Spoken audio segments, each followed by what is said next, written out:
हफ्ते में एक मरतबा दीवारों को साफ़ करना, सीनरीज को साफ़ करना और जितने भी हमने दीवारों पर चीज़ें लगाई होती हैं उन सबको साफ़ करना लाजमी होता है, क्योंकि आम रूटीन में जब हम सफाई कर रहे होते हैं तो वो फ़र्श की और डस्टिंग वगैरह टेबल्स की और फर्नीचर की जाती है, मगर दीवारों पर जो है वो गर्द जमी रहती है, जाले आ जाते हैं और जो है वो उनकी डस्टिंग हफ्ते में एक दफ़ा लाजमी हो जाती है। तो अपनी दीवारों को भी हफ्ते में एक मरतबा ज़रूर इस तरीके से डस्टिंग वगैरह कर कर अपनी दीवारों पर लगी हुई जितनी भी अशिया हैं उनकी डस्टिंग कर कर उनको साफ़ किया करें। अस्सलाम वालेकुम, welcome back to my channel. I hope सब खैर आफियत से होंगी और ठीक ठाक होंगी। अल्लाह ताला सबकी हिफाजत फरमाए और सब बहनों को अपने घरों में शादो आबाद रखे। वीडियो स्टार्ट करती हूँ, मगर उससे पहले आप मेरे चैनल को सब्सक्राइब करें और वीडियो को लास्ट तक ज़रूर वॉच करें और मुझे आइडिया दें कि मुझे क्या करना चाहिए, क्योंकि यहाँ पर आप देख रहे हैं कि मैं दीवारों की और जो उस पर लगी हुई जितनी भी सीनरीज थी उनकी सफाई कर रही थी, उनकी डस्टिंग कर रही थी। तो मुझे यहाँ पर जो है वो कुछ अजीब सा यहाँ पर मिट्टी का जो है वो एरिया नज़र आया और मैंने सोचा ये क्या है। फिर जब मैंने उसको गौर से करीब से देखा तो वो सारी दीमक लगी हुई थी और मैं ये सोचकर परेशान हो गई कि दीवार में दीमक कहाँ से आ गई। तो अक्सर ऐसा भी होता है कि दीवारों में भी दीमक आ जाती है। फिर जब मैंने सीनरी को साइड पर कर थोड़ा सा हटा कर देखा तो मैं बिल्कुल ही परेशान हो गई कि इतनी ज़्यादा दीमक। और ये मैंने लिए थे लकड़ी के बने हुए इतने खूबसूरत अल्लाह ताला के नाम मुबारक की जो है वो मैंने एक खूबसूरत सी सीनरी ली थी। तो ये सारी इसकी बैक साइड जो है वो दीमक से ख़राब हो रही थी।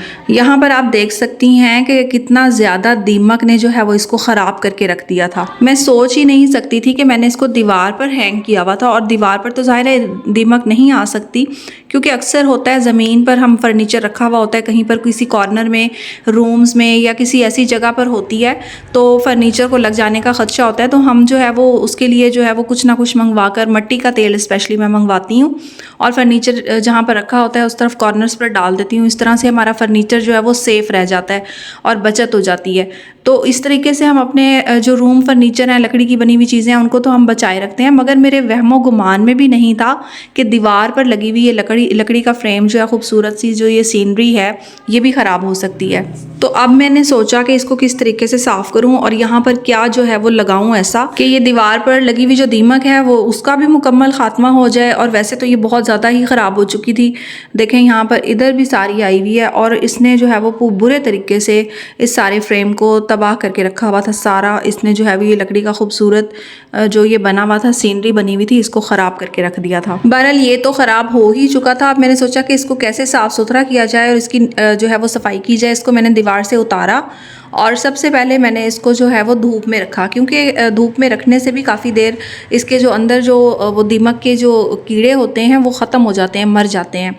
इसके अलावा भी अब मैं आपको बताने जा रही हूँ कि आपने कौन से ऐसे फार्मूलाज इस्तेमाल करने हैं, कौन सी ऐसी मेडिसिन लगानी है दीवारों पर जिससे जो है वो दीमक ना आए। क्योंकि अक्सर फ़र्श पर जो हमने फर्नीचर रखा होता है वो तो हम बआसानी बहुत सारी चीज़ों से जो है वो दीमक से हम फर्नीचर को बचा सकते हैं, मगर ये आइडिया ही नहीं होता कि दीवार में दीमक आ सकती है और वो भी किसी फ्रेम के नीचे, किसी लकड़ी वाली जगह पर और कहीं पर भी। और दीवार से दीमक का खात्मा कैसे करें वो मैं आपको बताने जा रही हूँ इस वीडियो में। आई होप आपको अच्छा लगा होगा।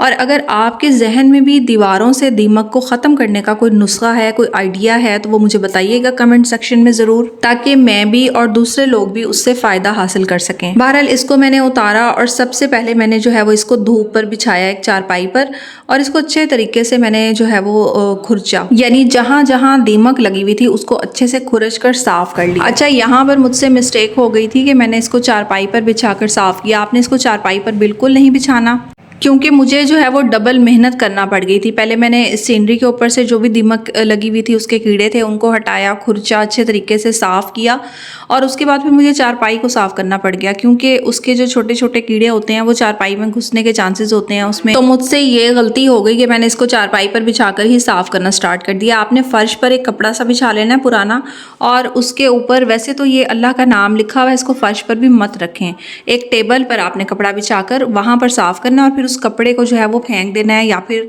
उसको अच्छे तरीके से झाड़ कर धो लेना है, क्योंकि माइनर से कीड़े होते हैं, बिल्कुल छोटे छोटे से जो नज़र नहीं आ रहे होते और वो जो है आपको उनको मारना पड़ता है, ख़त्म करना पड़ता है। अच्छा, यहाँ पर आप देख सकते हैं कि सबसे पहले तो मैंने इसको अच्छे तरीके से खुरच कर जो भी दीमक ने अपनी जगह बनाई हुई थी उसको साफ़ कर लिया अच्छे से। उसके बाद मैंने एक मिट्टी के तेल की बॉटल ली, स्प्रे बॉटल आप ले सकते हैं, मेरे पास भी स्प्रे बॉटल थी, और फिर मैंने इस पर अच्छे तरीके से जब साफ़ कर लिया तो इसको स्प्रे स्प्रे किया। मट्टी का तेल जो है वो मार्केट में कहीं से भी मिल सकता है, वैसे तो अब ये आजकल में मुश्किल ही मिलता है, लेकिन आपको जो है वो मट्टी का तेल लेना है तो उससे ये बिल्कुल ख़त्म हो जाएगी, जड़ से मर जाएगी दीमक, और दोबारा से जो है वो उस फर्नीचर पर आएगी ही नहीं उसके स्मेल की वजह से। अगर आपने लकड़ी के फर्नीचर को सेफ रखना है तो उसको एक मरतबा उसके कॉर्नर्स पर, यानी अगर बेड हैं तो उनके कॉर्नर्स पर, और अगर आपके सोफ़े हैं लकड़ी के तो उनके कॉर्नर्स पर आपने ज़रूर मट्टी के तेल का स्प्रे कर देना है। इससे ये होता है कि जो उसकी स्मेल होती है वो दीमक जो है उसकी स्मेल की वजह से मर जाती है। अब यहाँ पर आप देख सकते हैं मेरी बहुत बड़ी मिस्टेक, मुझे डबल मेहनत करना पड़ी और फिर मैंने इस चारपाई को भी वॉश किया था अच्छे तरीके से। तो आप लोगों ने जो है वो ये गलती हरगिज़ नहीं करनी। अच्छा, इसके बाद जो है आपके जहन में कोई आइडिया आ रहा है कि आप लोग किस तरीके से दीमक का खात्मा करते हैं। जाहिर है सेम दीमक वगैरह ये घरों में हो ही जाता है, तो आप किस तरीके से इसको ख़त्म करते हैं मुझे वो ज़रूर आइडिया दीजिएगा और कमेंट में ज़रूर बताइएगा। जैसा कि हम सबको पता है कि सर्दियों के दिन जो हैं वो छोटे होते हैं, रातें लंबी होती हैं और दिन भर के काम काज ख़त्म ही नहीं होते मगर दिन ख़त्म हो जाता है। और ज़्यादा मुश्किल तब होती है जब हमारी रोज़मर्रा की रूटीन के कामों में कोई ऐसा एक्स्ट्रा काम निकल आए। जैसा कि आपको मैंने वीडियो में दिखाया कि आज मेरा कितना टाइम इस पर जो है वो लग गया था, इसकी सफाई करने पर, दीवारों से दीमक को हटाने पर। अगर इस तरह का कोई रोज़मर्रा के कामों से हट कर काम निकल आता है तो फिर बहुत से काम जो है वो स्किप करना पड़ते हैं। लेकिन ये अंदाज़ा तो वही ख़वातीन ही लगा सकती हैं जिन्होंने दिन भर के काम खुद करने होते हैं, जिनके पास कोई मेड नहीं होती। उन्होंने खाना भी वक्त पर बनाना है, उन्होंने घर की सफाई भी करनी है, उन्होंने किचन भी क्लोज करना है, बर्तन भी धोने हैं और रोटी वगैरह भी बनानी है। इसके अलावा साथ साथ अपने जो छोटे मोटे काम हैं बच्चों के, उनको भी देखना है। तो एक हाउसवाइफ के लिए इन सब चीज़ों को मैनेज करना जो है वो खासा मुश्किल तो नहीं होता, क्योंकि हाउसवाइफ जो हैं वो आदी होती हैं, वो ये सब काम अच्छे से मैनेज कर लेती हैं। मगर अगर इन कामों में कोई एक्स्ट्रा काम निकल आता है तो फिर एक दो काम जो हैं वो स्किप हो ही जाते हैं। और अगर मैं आपको सही बताऊं तो मेरा जो है वो खाना बनाना स्किप हो जाता है, तो अक्सर मैं बाहर से ही मंगवा लेती हूँ। यानी सालन घर पर बना लिया तो रोटियां तंदूर से मंगवा ली। आप लोग कैसे मैनेज करते हैं मुझे कमेंट में ज़रूर बताइएगा।